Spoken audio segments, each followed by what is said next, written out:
Tudo bem, pessoal? Vamos lá. Essa aula aqui é literatura, né?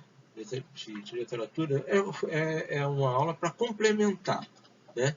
Vocês têm esses slides aí, né? Que foram, né? Como trabalho, né? De apresentação e uma gravação. Eu não me lembro se tinha gravação. Eu acho que não tinha, não, porque ele estava puro aqui, sem nada. Então eu não gravei nada. Então, uma parte, né, da literatura, o quentismo, em que nós já havíamos falado sobre que o quentismo é dividido em duas partes, né? A literatura é dividida em duas partes. A literatura de informação e a literatura de catequese, né? Ou de...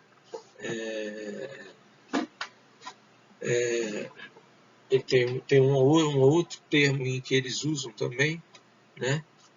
De...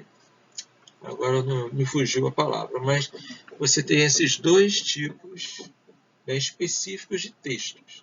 Né? Ambos os textos foram estão sendo elaborados, né, pelo rei, né, durante esse período eles estavam sendo elaborados. Todos os dois textos tinham um fundamento, tinham um porquê. Sempre falo para vocês que existe um porquê das coisas. Esse texto da carta é que o rei quer alguém aqui que seja os olhos dele, o texto informativo. Então, a literatura informativa era os olhos do rei. Ele mandava mensageiros para cá para ler isso daqui como ele quer. O objetivo era esse. E a literatura de conversão, lembrei o nome de conversão, de catequese, foi feito com os índios de forma combinada, logicamente isso foi combinado, entre o rei e a Companhia de Jesus para angariar fiéis para a igreja e mão de obra para o colonizador. Então, de um lado eram os olhos e o outro eram as mãos. Né? Isso foi muito bem feito, não foi feito de qualquer maneira, foi muito bem. A conquista do Brasil pelos portugueses foi muito bem elaborada, muito bem resolvida. Apesar que, na época, existia uma crise, né, financeira não, econômica, né, uma crise econômica na Europa. E tinha um reflexo, evidentemente, na corte. Em qualquer lugar que você vá, existem essas ideias. Né? Então, os jesuítas, eles também foram muito sábios. A literatura que eles usaram de catequese, ela criou duas vertentes. Né? Uma que era jesuítica, né? Mas era do José de Anchieta, vamos dizer, anchietana, né? E o outro uma versão mesmo da Companhia de Jesus. Então nós tivemos dois lados. Talvez nesse interim eles tiveram uma dificuldade, né, de fazer com que os índios aceitassem aquilo. Né? Acredito. Né? Então eles usaram as duas partes. Aqui a gente vê um alto, é o Alto de São Lourenço, onde os jesuítas defendem as aldeias das mais influências dos demônios, liderados por Guaxará, que era o deus, né, para os guaranis, que eram rivais dos tupinambás aqui no Brasil, do Brasil, no Rio de Janeiro, e também lá na Bahia. Então, eles aproveitavam todas essas coisas, essas nuances, para poder passar para o índio e aí o índio pensar e mudar. Né? Então, a ideia era a aculturação mesmo, era de tirar a cultura, massacrar a cultura com uma em cima da outra, né? Por uma outra. Mas a cultura indígena era tão forte, tão tensa, que até hoje nós temos. Faz parte da nossa vida cultural, né? Como as comidas dos índios, né? O hábito de tomar banho todos os dias. Né? Então, os portugueses não tinham hábito de tomar banho todos os dias. Né? Imagina como é que eles não chegaram aqui naqueles navios passando dias e dias, meses e meses no mar. Então, aí era um alto. O alto ele tinha uma ideia de passar para o índio, né? Através de atos, né? De uma espécie de um teatro, né? Tudo, né? Quem era bom e quem era ruim. Que Deus era Deus, era o melhor de todos, e que os deuses deles eram demônios. É isso que eles queriam passar. Então, vou passar o próximo slide. O próximo slide é o texto do teatro brasileiro, teatro anchietano. Né? Vamos ver aqui. Na primeira ele diz assim: como se sabe, os únicos textos de toda essa produção chegados aos nossos dias são de autoria de Padre José de Anchieta, graças ao seu processo de beatificação iniciado em 1936. Considerado pelo crítico teatral Sábato Magaldi o texto mais complexo e digno de interesse de toda a obra do missionário é o Alto de São Lourenço ou Na Festa de São Lourenço, que é uma peça trilíngue que teve sua primeira representação na cidade de Niterói. O texto é rico em personagens e situações dramáticas, envolvendo canto, luta, dança para narrar o martírio do santo. Há muitos aspectos que denotam a inteligência do missionário ao urdir a trama, mas é digno de nota o artifício de substituto tradicional mecanismo de sincretismo religioso para um ou outro que poderíamos classificar como sincretismo demonológico. Era exatamente isso. Então, o que o teatro, né, os autos religiosos passavam era isso. Então, Anchieta aproximava os demônios da Igreja Católica dos demônios da família dos índios, o Guaxará, Emberê e o Saravaia, que eram tomados por índios tamoios, que se uniram aos franceses, forma de também criticar a situação política do momento. Então, existia de tudo. Isso aí, na verdade, era contado do lado português. Tá? Então, vamos lá. Aqui nós temos a desvalorização da cultura indígena recitadas pelos jesuítas que declamavam os poemas em louvor aos santos católicos.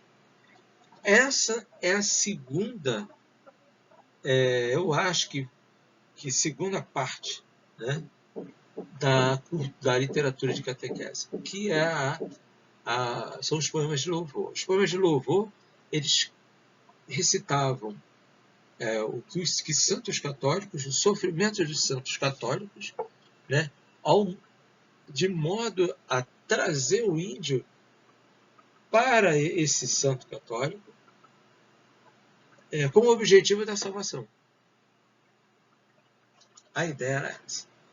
Então, enquanto a catequese lá, com os autos, tinha o objetivo de quê? De aculturar o índio, né? Uma parte dos jesuítas já aculturavam, né? Aculturavam colocando um outro Deus, tirando o Deus deles. Aculturavam. O outro falava, você fica aqui ou então você não se salva por um momento. Então, muito bem elaborado, né? Isso aí bem elaborado mesmo, né? Então, os missionários jesuítas, eles faziam isso, né? Eles recitavam, né, poemas, né? E de modo a fazer com que os índios acreditassem que aquilo ali era salvação. Faça como o santo que nós chamamos de que vocês serão salvos. Próximo slide. Próximo slide aqui é um poema de Santa Inês, né, que era parte do processo de cristianização da literatura de catequese, que se estudava pela desvalorização da cultura indígena, agregando ao pecado e à corrupção moral. Era isso que eu queria colocar agora para vocês. Ser como um índio, depois que os portugueses chegaram, seria um pecado. Andar nu era corrupção moral. Então, os índios começaram a copiar os europeus vestidos, mas eles usavam as vestimentas mínimas, né? Então, bom, o mito do inferno cristão desempenhou um papel central no processo de aculturação pelo medo. Então, a ideia da catequização era aculturar, vamos aculturar pelo medo. Vamos jogar que eles ali não são aquilo que pensam. Vamos aculturar mesmo. O certo é esse aqui, porque senão eles não vão ser salvos. Olha aí. Essa vertente da literatura de conversão utilizava poemas em louvor a santos católicos. Entre os tais textos, destacamos o poema A Santa Inês, do padre José de Anchieta, medieval, aliás, há traços fortes da literatura medieval, né, que eram aquelas trovas, né, que eram aqueles quartetos, né, na estrutura do poema. A temática do louvor a Santa Inês espanta os demônios e redime os fiéis a seus pecados, oferecendo ao povo um ânimo novo. Que coisa, né? Acabar com a cultura de uma sociedade, né? Próximo slide. A carta. Aqui a gente vai fazer uns exercícios que estão no livro, né?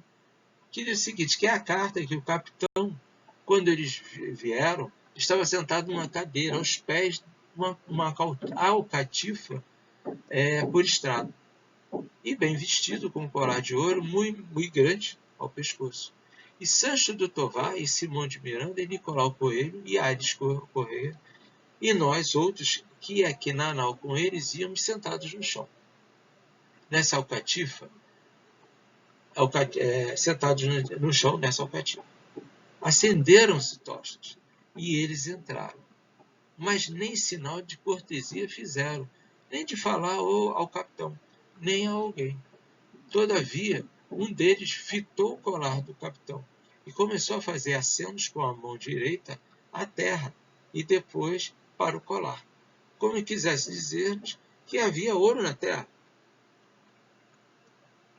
Aí.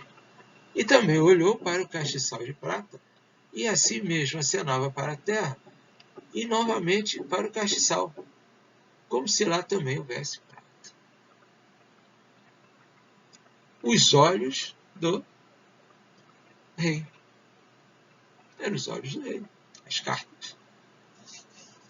E aqui nós temos uma tirinha das cobras, né, que diz: pesquisa, devolver o Brasil aos índios, sim ou não? Aí eles começaram a se olhar e disseram: eles devolvem os espelhinhos? Aqui é uma coisa mais moderna, né? Então, devolver o Brasil aos índios é também como eles também têm que pagar um preço por isso, né? Que é a cena descrita nesse texto da carta de Caminha? É o encontro dos índios portugueses com os portugueses. Nesse encontro, os índios revelam ao Brasil que existem riquezas como ouro e prata. E ao contato com outros animais, mostram-se curiosos pelo desconhecimento.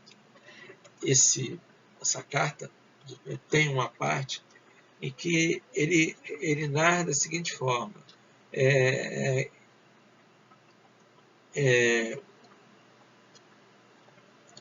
tudo que chamava a atenção dos índios chamava a atenção assim, mas aquilo que eles desconheciam, eles temiam. Então, nos navios tinham cabras, carneiros, e eles viram os carneiros, alguns carneiros ali, né, carneirinhos, e disseram, olharam, fizeram, não conheço isso, tira isso de perto de mim. É natural, né, do ser humano, né? Letra B. Como tirinha das cobras dialoga com a passagem da carta de caminho, né? Aí eu respondo da seguinte maneira. Agora, depois de explorarem as riquezas, devolver o Brasil aos índios é o mesmo que os índios devolveram que trocaram com os portugueses, né? Interessante, né? Isso aí. Vamos para o próximo slide. O próximo slide mostra aqui a carta de caminho, né? Que ela tem uma linguagem, você bater no olho já vê que tem uma linguagem dá para entender, mas tem uma linguagem específica, né? Da época. A terra é muito graciosa, tão fértil eu nunca vi. A gente vai passear, no chão espeta um caniço. No dia seguinte nasce bengala de castanho de ouro. Tem goiabas, melancias, banana que nem chuchu. Quanto aos bichos, temos muito, de plumagens muito vistosas. Tem macaco até demais, diamantes tem à vontade, esmeralda é para os trouxas. Reforçai seu arco, cruzados não faltarão. Vossa perna encanareis, vossa perna encanareis, salvo o devido respeito, ficarei muito saudoso se for embora daqui. Carta forte, né? Ah lá, é do Enem. Murilo Mendes, em um dos seus poemas, dialoga com a carta de caminho, né? Arcaísmo e termos coloquiais misturam-se nesse poema de Murilo Mendes, criando um efeito de contraste, como ocorre. Esse poema de Murilo Mendes ele faz uma paráfrase muito forte com a carta de caminho, né? Então, arcaísmos e termos coloquiais misturam-se na poesia do poema de Murilo, criando um efeito de contraste que ocorre. Olha lá. A carta é muito, muito graciosa, um macaco demais. Tem macaco demais. Eu acho que essa daí é a que tem só na carta de caminho. Porque, salvo o devido respeito, é novo, né? A gente vai passear e ficarei saudoso, a gente vai passear é atual. De plumagem vistosa e bengala e castanho de ouro, também, né? No chão esperta o caniço, diamante tem à vontade. Então eu acho que essa número 7, o que dialoga mais é essa daí mesmo. A terra é muito graciosa e tem macaco demais, né? São coisas que se afastam, né? E aqui nós temos um poema do gênero dramático, quer dizer, é um alto, né? E que é apresentado pelo padre José de Anchieta. Vamos, que não dá para aproximar, né? Mas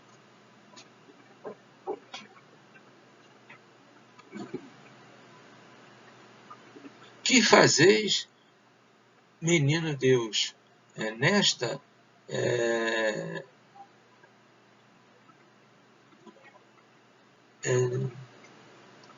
que não dá para ler direito aqui, né? Mas vocês vão aproximar, né? Vocês vão perceber, isso daí também é da página 12. Esse poema aqui, ele retrata duas coisas, né? Jesus dialogando com um índio, em que o índio faz perguntas para Jesus. Por que o senhor veio para cá, podendo ficar lá, que é muito grande, isso aqui? E Jesus diz o seguinte: estou aqui para salvar por causa de você, porque eu tenho que salvá-lo. Né? Era a ideia que passava. Então, é um poema de gênero dramático. Ele dialogava com os índios, né? Tratava do pecado e do perdão, da riqueza, pobreza, da grandiosidade da coisa pequena, do embrulhado e despido, do eterno e novo. Tratava dessas coisas.